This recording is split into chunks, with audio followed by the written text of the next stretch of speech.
और अब रुक करते हैं चित्तौड़गढ़ की ओर, जहां एक और असहाय श्वानों के प्रति लोग निर्दयता का व्यवहार रखते हैं और उन्हें परेशान करते हैं या धुतकारते हैं। वहीं कुछ लोग इन जानवरों के प्रति प्रेम का व्यवहार रखते हैं, इनकी सेवा करते हैं और इनको मुसीबतों से बचाते हैं। ऐसी ही चित्तौड़गढ़ में रहने वाली बीए की पढ़ाई करने वाली छात्रा दिव्यांशी सिंह राठौर ने एक पहल शुरू की है। इन असहाय डॉगी की रक्षा करने का बीड़ा उठाया है। आइए देखते हैं चित्तौड़गढ़ से हमारे संवाददाता छोटू कुमार चिजानी की रिपोर्ट। नमस्ते जी, क्या नाम है आपका? दिव्यांशी सिंह राठौर। हम आज आपके घर के बाहर हैं और देख रहे हैं कि काफी मात्रा में डॉगीज हैं, कुछ प्यारे प्यारे छोटे पपीज हैं। तो ये क्या कर रखा है आपने घर के बाहर? ये जो लावारिस हैं, जिनको कार से टक्कर लग जाती है, जिनको शेल्टर की ज़रूरत होती है, तो मैंने इनके लिए यहाँ पे एक शेल्टर का बंदोबस्त करा है। ये जो आप में भावना है जानवरों के प्रति, डॉगीज के प्रति, ये कैसे आपको जागृत हुई? जी, यहाँ पे कुछ अक्टूबर में तो यहाँ पे जो डॉग्स की इलीगल कैचिंग होती है, तो वो चीज़ मैंने यहाँ पे देखी थी। तब से मैंने वो चीज़ उनको रुकवाने की कोशिश करी थी और वहाँ से ये हुआ था कि यहाँ पे किसी को इन कुत्तों के बारे में कुछ पता नहीं है कि इनके रूल्स लॉज क्या हैं। तो वहाँ से था कि अब यहाँ पे कुछ चित्तौड़ में ऐसा करना है कि लोगों में जागरूकता है कि नहीं, इनके लिए भी कुछ करना चाहिए। अभी आप क्या कर रही हैं इनके लिए?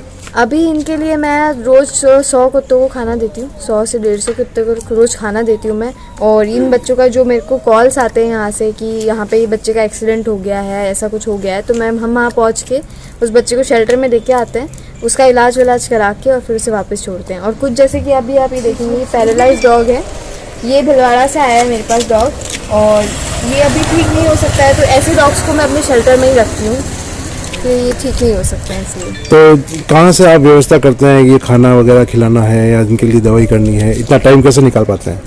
अभी मेरा पूरा समय इन्हीं के बीच में जाता है, तो अभी थोड़ी बहुत मेरी टीम है 10-15 लोगों की, तो वो हेल्प करते हैं। और फंड्स का ऐसा है कि जैसे 2-3 टीम्स मेंबर है वो दे देते हैं, और इंस्टाग्राम से हम उनको डालते हैं तो फंड्स के लिए अपील करते हैं, तो वहाँ से फंड्स आते हैं।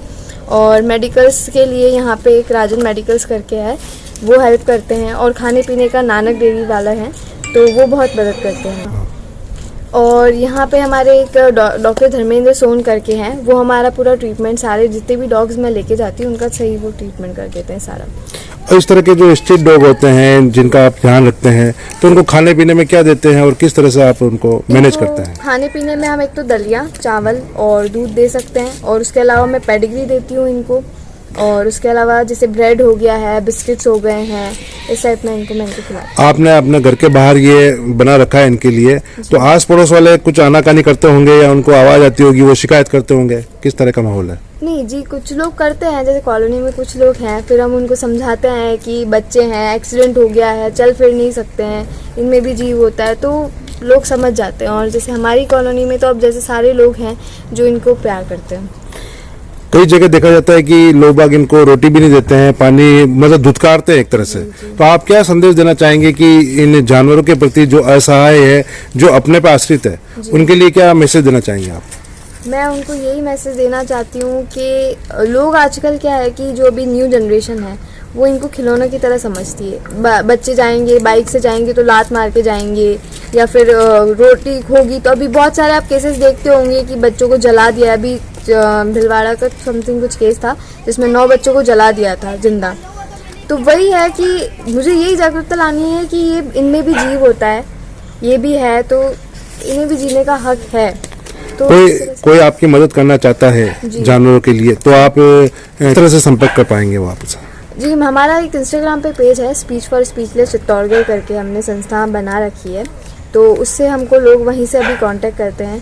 फिर हमारा और है आगे का कि हम फेसबुक, यूट्यूब से सबसे जुड़े हैं, बट उसके लिए हमको एक टीम चाहिए। अब जैसे गर्मी का मौसम आने वाला है, इन पशुओं को पानी भी नसीब नहीं होता है, तो आप इनके लिए क्या कहना चाहेंगे? लोगों से क्या संदेश देना चाहेंगे कि वो अपने घर के बाहर पानी की व्यवस्था करें? जी, हमने इसके लिए यही सोचा था कि अभी हम पानी की जो टंकियाँ होती है सीमेंट की, वो हमने अरेंज करने का है कि हम हर एक कॉलोनी में, हर एक घर के बाहर जाके उनको रखें।